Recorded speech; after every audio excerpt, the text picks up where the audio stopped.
आज की theory class में हम आपको डीप फ्रीजर और वाटर कूलर में कंप्लीट वायरिंग करना बताएंगे। आपको समझाने के लिए हमने एक डायग्राम बना लिया है और इस डायग्राम के माध्यम से किसी भी डीप फ्रीजर या वाटर कूलर में यदि आप कहीं वायरिंग करने जाते हैं और आपने हमारा पूरा वीडियो यदि देख लिया है तो कभी भी आपको वायरिंग में कोई समस्या नहीं आएगी। तो चलिए जान लेते हैं किसी भी डीप फ्रीजर और वाटर कूलर में वायरिंग के बारे में कौन कौन से कंपोनेंट लगे होते हैं जिसकी हमें वायरिंग करनी होती है। तो आप देखेंगे उन सभी कंपोनेंटों को हमने यहां डायग्राम में बनाया हूं। तो इसका जो मेन कंपोनेंट होता है वो होता है कंप्रेसर। तो यहां देखेंगे हमने कंप्रेसर बना दिया है। अब ये जो हमारा कंप्रेसर होता है किसी भी डीप फ्रीजर या वाटर कूलर में आपको कंप्रेसर में कुल 3 पिनें ऐसे मिल जाती हैं और ये जो 3 पिनें होती हैं इसे हम क्या कहते हैं, रनिंग स्टार्टिंग कॉमन। इसी पिनों से हमें रिले ओवरलोड का कनेक्शन करना होता है, कंडेंसर का कनेक्शन करना होता है। तो आप यहां देखिएगा कि ये जो हमारा कंप्रेसर होता है इसी कंप्रेसर से हमें स्टार्ट कैपेसिटर का कनेक्शन करना होता है और इसमें कनेक्शन के लिए आपको 2 तार मिल जाता है।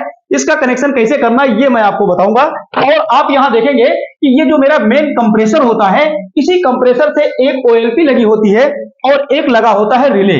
तो इसमें जो रिले लगा होता है यहां देखेंगे, इस रिले को मैं यहां लिख दे रहा हूं,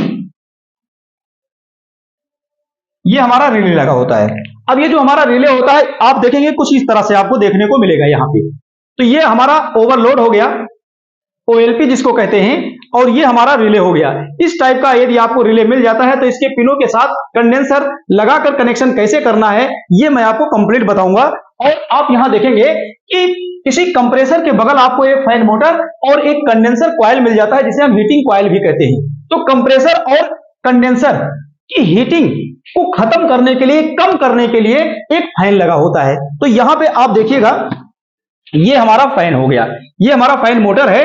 अब ये जब हमारा फैन मोटर चलता है तो कंडेंसर की हीटिंग को कम करता है, इसको ठंडा करता है और ये है हमारा कंडेंसर। देखिएगा ये हमारा कंडेंसर है और इस कंडेंसर को ठंडा करता है कौन, ये इसके पीछे लगा होता है फैन। तो इस तरह से ये हीटिंग कॉइल जिसे हम कंडेंसर कॉइल कहते हैं और ये फैन। तो फैन का कनेक्शन कैसे करना है, कंप्रेसर का कनेक्शन कैसे करना है ये सब मैं आपको बताऊंगा। और देखते हैं कि हमें इसमें मिल जाता है 2 एलईडी मिल जाती है और एक थर्मोस्टेट मिल जाता है और एक ऑन ऑफ स्विच मिल जाती है। तो ये सब आपको आप देखेंगे ऐसे एक पैनल मिल जाता है और इसी पैनल पर ये सभी कंपोनेंट कसे होते हैं। जैसे यहां देखेंगे बैक साइड से, अब ये वायरिंग देख रहे हैं किस तरह से वायरिंग की गई है। तो ये सब वायरिंग अगर आप वीडियो में बने हैं तो बहुत अच्छे से आपको समझ में आ जाएगा। तो यहां पे देखेंगे ये जो थर्मोस्टेट होता है ये थर्मोस्टेट यहां लगा है, ये हमारा थर्मोस्टेट है। अब थर्मोस्टेट में कनेक्शन की बात करें तो यहां पर देखेंगे 2 पिन आपको मिल जाता है, इसी दोनों पिनों से हमें कनेक्शन करना होता है। यहां देखेंगे इसकी जो 2 पिन होती है यहां, इसी दोनों पिनों से हमें कनेक्शन करना होता है। और इसमें आप देखेंगे 2 एलईडी आपको मिल जाता है। तो यहां देखेंगे ग्रीन एलईडी और रेड एलईडी का हमें कनेक्शन करना होता है और एक ऑन ऑफ स्विच भी मिल जाती है। यहां देखेंगे एक ऑन ऑफ स्विच भी मिल जाती है, इसका भी कनेक्शन हमें करना हो। तो ये सब कनेक्शन कैसे होगा आप देखिएगा। तो चलिए अब इसके कनेक्शन को शुरू करते हैं। तो किसी भी उपकरण को चलाने के लिए उसकी एक मेन लीड होती है। अब उसकी जो मेन लीड होती है, मेन लीड का मतलब हो गया कि न्यूट्रल और फेज की सप्लाई आप देंगे। तो यहां पे देखेंगे डायग्राम में हमने यहां पर न्यूट्रल दिया है और यहां पर मैंने फेज दिया है। तो चलिए सबसे पहले हम क्या करते हैं, न्यूट्रल सप्लाई की चर्चा कर लेते हैं। न्यूट्रल सप्लाई हमें कहां कहां देना होता है। और ये जान लीजिए किसी भी उपकरण को आप बनाने जाते हैं जैसे वाटर कूलर है या डीप फ्रीजर है, उसका न्यूट्रल आज मैं जैसे समझा रहा हूं ठीक इसी प्रकार से आपको किसी भी वाटर कूलर या आपका डीप फ्रीजर है उसमें न्यूट्रल ऐसे ही दिया जाएगा। देखिए ये जो हमारा न्यूट्रल है, अब यहां देखिएगा ये न्यूट्रल सप्लाई हमारा यहां से निकल रहा है। तो यहां देखेंगे 2 भाग में बट गया, आगे चला गया और ऊपर चला गया। तो चलिए अब दोनों की चर्चा तो हम एक साथ नहीं कर सकते। तो यहां से हम न्यूट्रल सप्लाई को ले रहे हैं और फैन मोटर को सीधे जोड़ दे रहे हैं। आप भी ऐसे जोड़ देंगे। अब यहां देखिएगा वही न्यूट्रल यहां से निकल रहा है। तो ये जो हमने आपको अभी दिखाया था कि ये इस टाइप का जो रिले लगा होता है, इस रिले में आप देखिएगा यहां पर 2 पिन एक साथ आपको मिल जाती है। तो यहां से न्यूट्रल का तार आप जोड़ेंगे।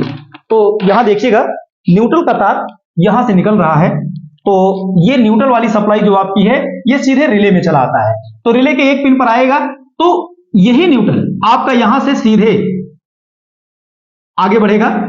और आगे कहां जा रहा है पहले ये समझ लेते हैं, उसके बाद ये न्यूट्रल रिले में और कंप्रेसर का जो रनिंग स्टार्टिंग है इसमें कैसे काम किया ये मैं आपको बताऊंगा। तो यहां से न्यूट्रल सप्लाई आपका आगे बढ़ता है और ये न्यूट्रल सप्लाई यहां से निकल करके स्टार्ट कंडेंसर में चला आता है। तो स्टार्ट कंडेंसर के एक पिन पर चला आता है। और ये भी जान लीजिए, यही न्यूट्रल सप्लाई आपको जोड़ देना है, दोनों बत्ती का एक एक पिन आपस में आप जोड़ देंगे तो इन दोनों बत्ती को न्यूट्रल मिल जाएगा।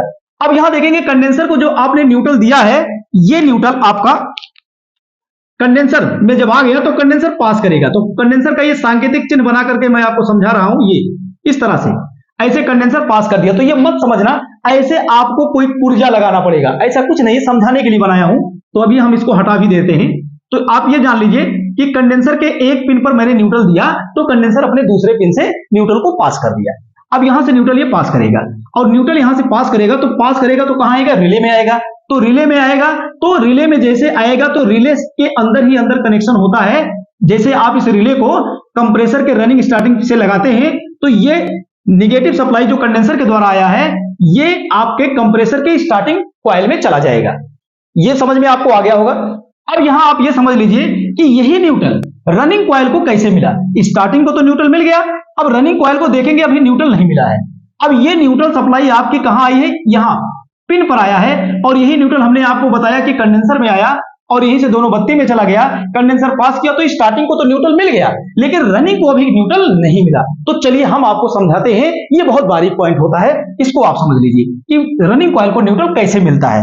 तो यहां पर देखिएगा जब न्यूट्रल यहां आता है तो यही न्यूट्रल आप देखेंगे कि इस तरह के रिले में आपको ऐसे मोटा वायर यहां पर देखेंगे, ये 18 नंबर के लगभग वायर होता है और इस वायर को इस रिले के ऊपर कंपनी क्या करती है, इसको यहां से वायर को उठाती है और इस पर खूब लपेटती है और लपेट करके कई टर्न यहां दूसरे वाले पिन पर यहां ला करके जोड़ देती है। अब यहां पर आप देखेंगे कि जैसे कंपनी ने जोड़ा कैसे, तो ये देखिएगा न्यूट्रल सप्लाई हमारा यहां आया और ऐसे ऐसे आया तो यहां इसके ऊपर कंपनी ने लपेटा, कई टर्न इसके ऊपर लपेट देती है और लपेट देने के बाद यहां एक पिन खाली रहता है और यहीं से लपेट देने के बाद ये इस पिन पर लाके जोड़ देती है। लेकिन अभी रनिंग कॉइल को हमें न्यूट्रल नहीं मिला। तो देखिएगा रनिंग कॉइल को न्यूट्रल कहां से मिला, तो जब ये न्यूट्रल कॉइल में आया, कॉइल से घूमता हुआ न्यूट्रल यहां आया तो यहीं से रिले के अंदर ही अंदर एक पत्ती जुड़ी होती है जो हमें बाहर से दिखाई नहीं देता, तो रनिंग कॉइल को न्यूट्रल इस तरह से मिल जाता है। तो ये आपको समझ में आ गया होगा कि न्यूट्रल सप्लाई हमें कहां कहां देना है। अब चलिए जान लेते हैं कि फेज वायर जो हमारा ये फेज सप्लाई है, अब इस फेज सप्लाई को हम कहां देते हैं, ऑन ऑफ स्विच में देते हैं। तो स्विच को जैसे आप ऑन करते हैं तो ये फेज सप्लाई इसके दूसरे पिन पर आ जाता है। तो यहां से फेज निकल करके कहां कहां जोड़ना है, तो ये देख लीजिए यहां से जो फेज निकलेगा और ये फेज सप्लाई यहां से निकलेगा तो थर्मोस्टेट में आ गया, तो थर्मोस्टेट में आ गया और यही फेज सप्लाई आप देखेंगे सीधे निकल करके ये जो हमारी एक ग्रीन एलईडी लगी हुई है कि जैसे प्लग आप लगाओगे तुरंत ये हरी बत्ती जल जाएगी, इससे ये पता चल जाएगा कि हमारे डीप फ्रीजर या वाटर कूलर में लाइट आ गया। तो ये बत्ती पहले जल जाएगा और ये हमारा जो थर्मोस्टेट है, थर्मोस्टेट में भी तो वही फेज आ रहा है। तो थर्मोस्टेट अगर हमारा ऑन है तो उस समय क्योंकि ऑन ही रहता है इसमें, तो ये थर्मोस्टेट से सप्लाई हमारे दूसरे पिन से निकालेगा और दूसरे पिन से निकालेगा तो कौन सी बत्ती जलेगी, लाल बत्ती जल जाएगी। और जब लाल बत्ती जल गया तो हमें यह पता चल जाता है कि हमारा कंप्रेसर चल रहा है।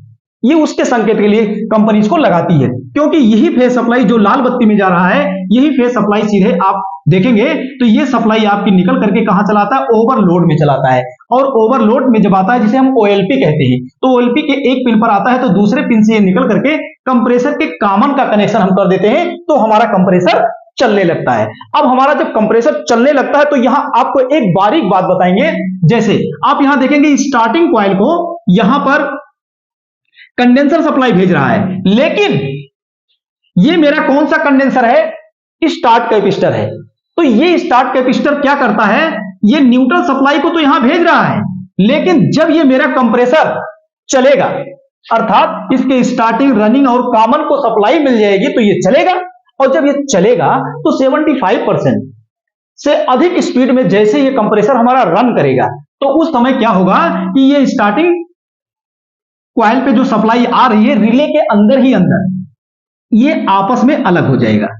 अब कंडेंसर सप्लाई अगर भेजेगा भी तो सप्लाई ही रुक जाएगी, लेकिन स्टार्टिंग कॉइल को सप्लाई नहीं मिलेगा। अब हमारा जो ये कंप्रेसर है, ये कंप्रेसर केवल रनिंग कॉइल पर ऑपरेट होगा और रनिंग कॉइल पर चलेगा। इसीलिए किसी भी डीप फ्रीजर या वाटर कूलर में आपने देखा होगा अगर सिंगल कैपेसिटर और वो स्टार्ट कैपेसिटर लगा है तो स्टार्ट कैपेसिटर का काम क्या होता है ये आपको अच्छे से समझ में आया होगा।